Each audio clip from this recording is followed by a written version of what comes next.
Hello there, it's Marcus Kilmington from Food Profits today, and I'm with a young man, and you'll like the fact that I've already called him a young man, called Adrian from Azorieblue. I'm in a little village of Melbourne near Derby today, and the reason I'm here today is to get this young man to give you some fantastic information. I met him probably about 2 or 3 months ago at a food show at a place called Azorieblue Hall, lovely place up in North Nottinghamshire. And there's 2 or 3 things that really attracted me to meet this guy at this show. And I'm going to get him to talk about this a bit more, because whether you're running a restaurant or a cafe or a pub or a hotel, what Adrian's going to talk to you and me about now, and we're just going to bounce a few things around between us, is of massive value to whatever type of food business you're actually running. And what I loved about you when I met you is you had, first of all, Adrian, you had what I'll call enthusiasm.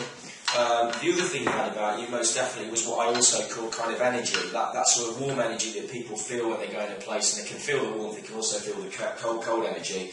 And also, you did what I would call theatre, and I'm going to let you talk a little bit about it, but why is it important for whatever type of food business you're running to have some sort of enthusiasm, which you've got bucket loads of? Oh, well, I don't know what to say now. Almost embarrassing. No, joking apart, well, people need to remember you, don't they? Yeah. People need to remember you and get an affinity with you, and if you can be on the same side of the fence, good relationship. So you build on that. That's how I see it anyway. Right, and I noticed that you had got a load of enthusiasm, but the other thing you got was probably your coffee. It could be your coffee that we've got it all going.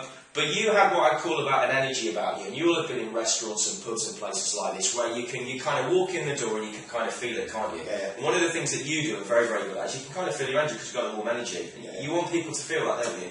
Yeah, because you know, the whole concept with our coffee is it's a lifestyle.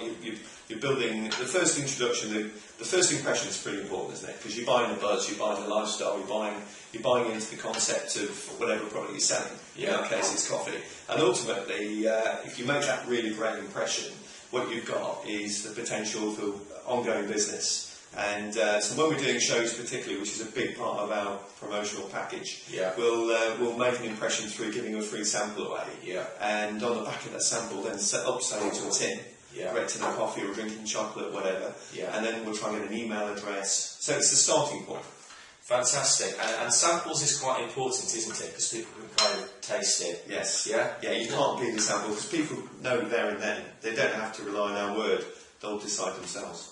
Absolutely, and what was quite interesting when I met you as well is, and for everybody watching this little video, is I had one of your hot chocolates. That's right, and what I actually said at the time, and I'm not saying this just because you and I are having a chat today, but that is probably the best hot chocolate I've ever tasted. Spanish, you called it. It was Spanish. It was Spanish, I think. But what it did for me is it got like it was a beautiful chocolate taste, but it got a very smoothness, like a smooth aftertaste. And for me, one of the things that I always preach to our following on Food Profits, whatever business, one of the things I preach is about having high quality. Yes. And a lot of people these days sort of say, well, you know, times are tough, Marcus, you know, I need to make more money in my business, I'm going to kind of sacrifice the quality, I'm going to have something cheaper, but I'm still going to sell it. And I'm always saying to people not to do that. Why do you think high quality is important?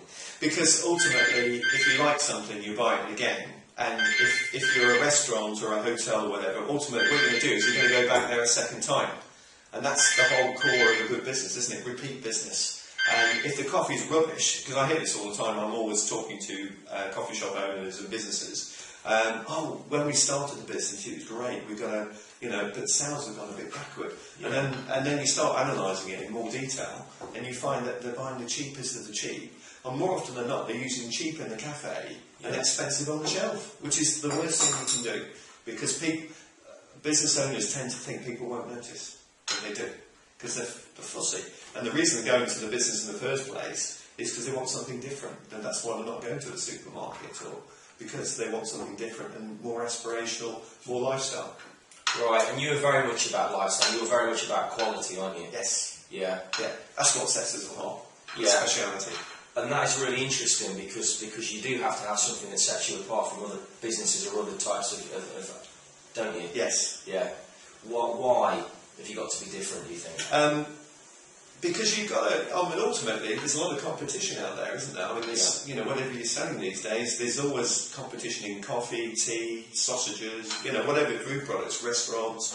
there's so many different people out there all chasing the same pound. Yeah. Or £5, whatever. Yeah. So you've got to really work hard on that. And there's some fabulous producers out there who we meet at events, i.e. farmers markets, and they're terrific products, but they don't have to sell the products. And that's crucial, isn't it?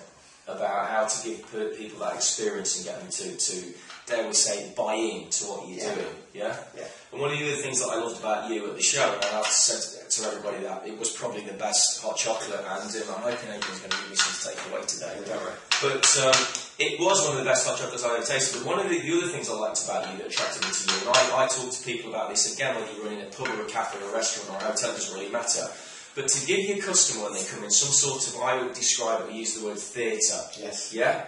What do you say about that? Because you are very much about some theatre. Obviously, yeah, I mean, when I'm sitting here chatting about it now, it's quite, it's off the wall, but we're an off the wall sort of business. You know, we always want to be different. In the coffee world, we're radical. We don't see ourselves as following, we see ourselves as the leaders. Yeah. And part of what we did with our marketing is we came up with a vibrant brand, which was the Azorieblue brand.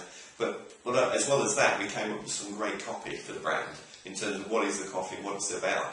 And another thing that people remember when they're thinking about this is our straplines. So we have actually worked with a professional strapline writer who writes for lots of people, and he came up with a number of slogans. Some of them are a bit close to the mark, so I wouldn't quote them right now. Okay. But one of them, which seems to be amongst the most popular, would be coffee that is smoother than a tiger in a tuxedo. And we have that on a lot of things now, and it's memorable, and it gets people to inquire and have a laugh, have a joke, which breaks the ice, which ultimately means they'll try the coffee, or they'll buy some, or they'll just have a conversation with you. That's a really, really good point. So, you know, thinking about this, I would sort of say to you watching is, how can you be memorable in your business, whether it's a restaurant or a cafe, how can you be memorable? And something I just love that you said a minute or two ago again, which you know, one of my favourite phrases, one of my catchphrases, and you'll hear me say it again at the end of today, is I always say to people, be the very best that you can be. Whatever that means, but be the very best you can be. And you just said something about being a leader, about trying to be at the forefront and actually doing really... Yeah, don't be afraid to take lead, because at the end of the day, people are buying into you. They're buying into your product, buying into you as a person. And you're the shop window, you know, not just the product, but you as a person. People buy people. Even though we live in a technology world, where people are still buying us. They're still buying the person behind the counter, or serving the coffee, or serving in the restaurant. You're the front line. Absolutely, totally agree. So two or three really great things there then from you. Sort of, one, you would have some sort of passion about what you're doing and enthusiasm about what you do. And I suppose, you know, being really, really hard, if you haven't got enthusiasm and don't really want to run a food business, you shouldn't be doing it, should you? No, absolutely not, because it's hard work. Yeah.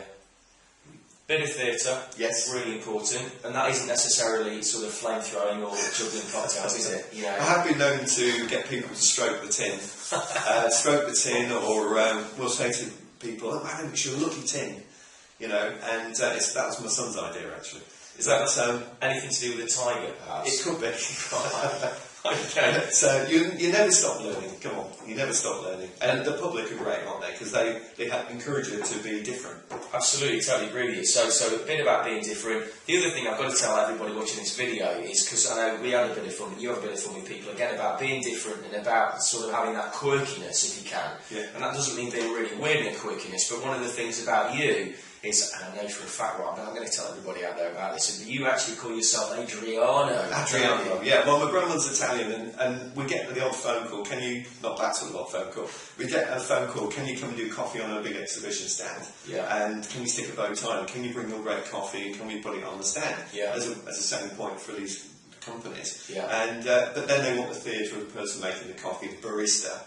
And my grandmother's Italian, and somebody called me Adriano once, and it sort of stuck. And then last year we did some travelling in Greece, Singapore, that sort of thing. And again, it's all part of the theatre. And when we're at the shows, for instance, we'll always tell everybody we're the best coffee unofficially, because obviously there's not necessarily coffee awards at shows. Yeah. But it's another reason that people come onto your stand to taste the coffee. But obviously once they've done that, then our clients closing them on whatever product they're selling. Yeah, and then keeping it theatre, yeah. So, just sort of to finish off there, why should, whether you're a cafe, restaurant, pub, doesn't really matter what type of catering food business you're running, why should you have a really high quality coffee like Azorieblue? Because you stand out from the crowd. I think that is the key. And if you're standing out from the crowd, you're different. And if you're different, then people want to go there and they want to try something that's different and something that they can promote to their friends as part of their lifestyle. Right, so to everybody watching, what sort of things would you sort of sum up around sort of enthusiasm in theatre and having a bit of passion? I don't think it's about spending lots of money, by the way. I think it's about working, it's an education actually, it's about working with people who have got the same passion, who can help you develop that passion through education and through working with people that are looking at an angle to sell differently. And if you're buying your products, for instance, your coffee, hypothetically, from the same person who's selling it to the coffee shop around the corner, then you've got a problem because you're not different. And if you're buying a product that nobody else has got in a territory, in an area, then you've got something that you can shout about from the rafters. Yeah. And that's why people want to come to your store, because it's different. Fantastic, great message. And for anybody that wants to use your brand, how can they find you? Yeah, if you want to find us, and I hope you do, you can either Google us, Azorieblue, which is spelled A for Apple, Z for Zebra, O-R-I-E, blue.com. And or you can call us on the website, through the website, Twitter us, Facebook us. We'd be delighted to hear from you, and we do like getting phone calls, we do like getting emails, and we try and respond pretty quickly as well. So we have a lot of direct response. Fabulous. What's your telephone number? Telephone number is 01332 865588. I'm waiting for your call. Fantastic. Well, it's been an absolute pleasure talking to you today. You've come up with some really, really good stuff, and it's always great to meet people like you, because I always talk to the audience that follows us on Food Profits, what sort of owners and sort of head chefs, and often I give lots and lots of information. It's great to meet other people that can give information and reiterate really key points. So just a few things to think about before I finish here is kind of like enthusiasm. You've got to be enthusiastic so that your customers kind of feel that energy that we've talked about today. Adrian talked about a load of great stuff. How can you be a leader? How can you differentiate yourself? And you don't necessarily need to be smooth as a tiger in a tuxedo. I love that phrase. But how can you be a little bit different, a little bit quirky, so that people recognise you, remember you, and buy into you? And we talk about this all the time at Food Profits, about high quality. So it's about experience, it's about quality. Have a great week. Till we see you the next time. Always remember, be the very best that you can be.